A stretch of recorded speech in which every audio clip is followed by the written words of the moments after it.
Hey everyone, in this lecture we're going to be talking about how to use the z-table to find the area between two z-scores. So it's getting a little bit more complicated, but we're going to work through this together. So let's get started.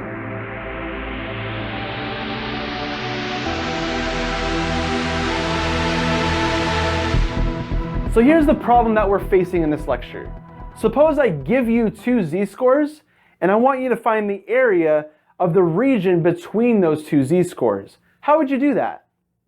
So here I have an illustration of what I mean by that. I have two z-scores here, and I want to find that region, that area between those two z-scores.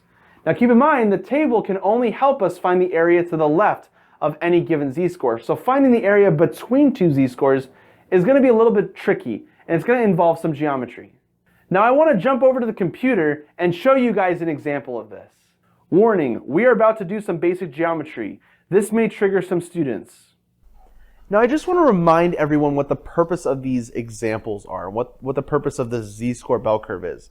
Again, we're trying to master a very simple bell curve so that later on down the road when we get into SAT scores and IQ scores and whatever bell curve you're working with, we're going to want to be able to understand that bell curve relatively easily because we've mastered this standard normal distribution. So let's move on to this example. In this example, we're going to be trying to find the probability that z is between two values. So to apply this, it's like suppose I wanted to find the probability that my IQ is between 120 and 140. Well, I can do that by understanding how to do this problem on the standard normal distribution. So let me go through an example of what I mean by that. I want you to think of two z values. Well, I'm going to actually think of two z values for you. Let's work with z equals, so this is z equals 0 right here. Z equals negative 0.76 and z equals 1.23. So we have two z values. They're not symmetric from each other, meaning that they're not symmetric about this middle value, but it doesn't matter. We'll still be able to do some geometry. And I want to find the probability that z is less than these two values. So we're finding this shaded region right here, the area between these two values. Now, our chart that we know about, that we can use at any given time in the classroom during the exam, we know how to use that chart. That chart only tells me the area to the left of any z-score. So how do I solve this problem? Because I'm trying to find the area between two z-scores. I'm trying to find this, the probability that negative 0.76 is less than z, which is also simultaneously less than 1.23. I'm trying to find this. Kind of difficult because my z-score chart can only tell me the area to the left of any z-score that I give it. So I have to use some intuitive thinking. And this is where things get a little bit tricky. So the idea is I need to somehow use areas to the left of different z-scores to try to figure this out. Now here's how I'm going to do it. There's several ways. I'm going to give you two methods of solving this problem. Both involve geometry and both involve kind of tricky thinking.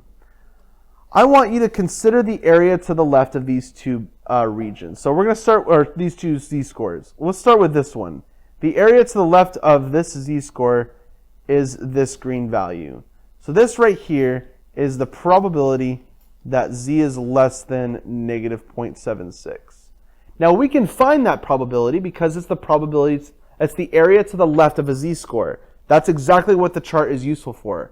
I can directly look up negative 0.76 on my z-chart, and it'll tell me what the area to the left is. So I know how to find that green region. What else can we do here? Well, I can find this region as well. Let's use a different color for this. I can find this region.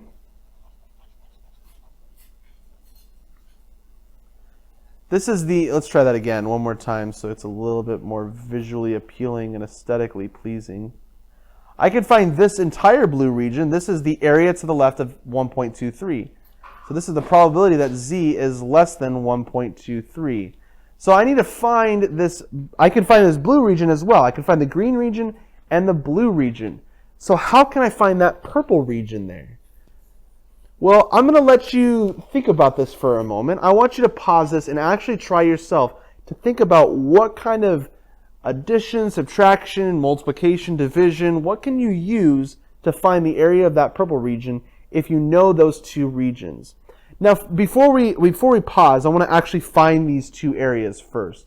Let's start with this green one. What's the probability that z is less than negative 0.76? So I'm going to find z is less than -0.76 on this chart. So there is the row right here. It's hard to see it. That's the row. And now I need to find the column is 0.06, which is right here. Looks like the area is 0.1949. 0.1949. 0.1949, come on, you can work. There we go. So I know this region is 0.1949. Let's use a different color here. This is 0.1949. What about this blue area? We said we can find it. Well, let's find it.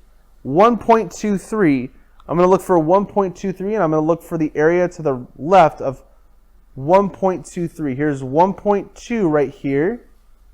And now I look at the column with the 3 in the hundredths place. It looks like I'm getting 0.8907. 0.8907.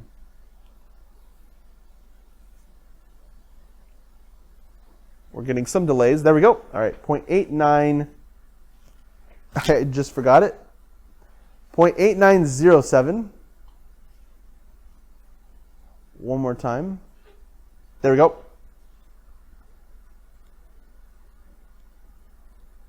0.8907. So I want you to pause the video now and try to figure out if you can find the area of that purple region. All right, so there are two different ways of doing this. I'm going to go over the first way and then I'm going to go over the second way. The first way is to notice that that red region is the same as that blue region, but then cut off a chunk. Let me show you what I mean by that. So I'm going to erase everything and I'm going to, I'm going to erase this region right here. There we go. So I'm trying to find, and I'm going to use a different color. Let's use black. So I'm trying to find this black region right here. Now, the idea is, I know what the blue region is. This blue region is this entire thing right here. Which, look at that, it's the same as the black region, right? But then I have some extra stuff here. This extra stuff right here, which I don't want. I do not want that red part. I just want to cut that off. I want to delete that from my area. Now this area right here is this value, and the blue area is this value. So basically I just want to take that value and delete that area away from it. So my answer would just be my blue area, 0.8907, but then take away that green area. That's the excess, that's the chunk, and I'd be left over with that black area. And so 0.8907 minus 0.1949, let's see what that is, 0.8907 minus 0.1949, and I'm getting 0.6958. And that is, in fact, my answer. That is this value right here, 0.6958. And so the idea is I took the bigger region and I cut off that tail end that I didn't want, which is I subtracted that area from my region because it was too big. So I subtracted exactly what I wanted to cut off. But now I want to show you another way of doing this. So this is the second way of doing it, and to me, I don't like this method, but whatever you guys want to do is perfectly fine with me. So here we're back at this problem, and we found our green region and our blue region.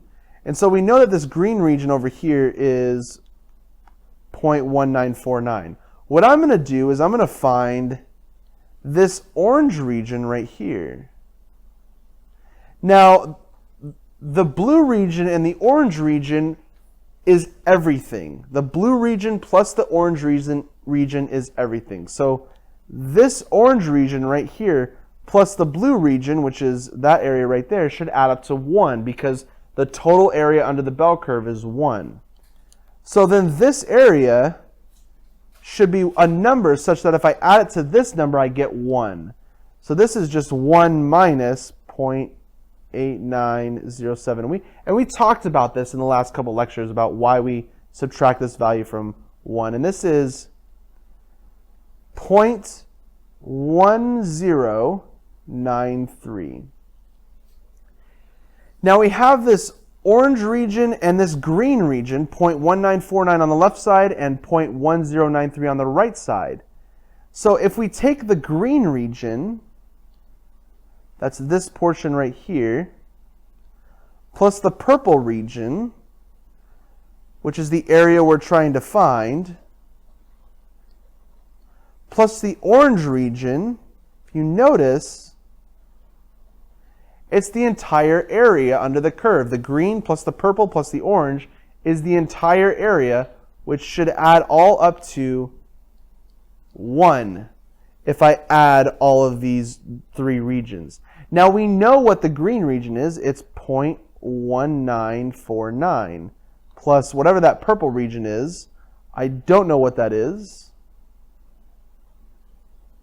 Now you can use X, you can do whatever you want, whatever makes you feel happy. And this orange region we just calculated to be 0.1093 equals 1. And so now to solve for this unknown, we just have to do a little bit of algebra. So I take 1 and I subtract by those 2 black values to solve for my purple region. So I'm going to take 1 and I'm going to minus my 0.1949. And then I'm going to also subtract 0.1093. If you're struggling with this, I recommend taking a look at the concepts in basic math. And I'm getting 0.6958.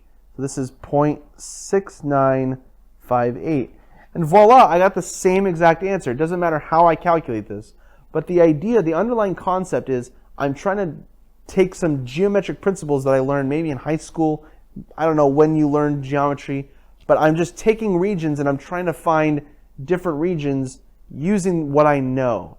Again, the idea is you know the area to the left of any z-score. That's what your chart is for. But that's unfortunately only what your chart is for. And that's going to be a heavy burden in this class because you need to figure out how to take the area to the left of any z-score and use that and manipulate it to find any region on a bell curve. Thank you guys so much, and I'll see you in the next video.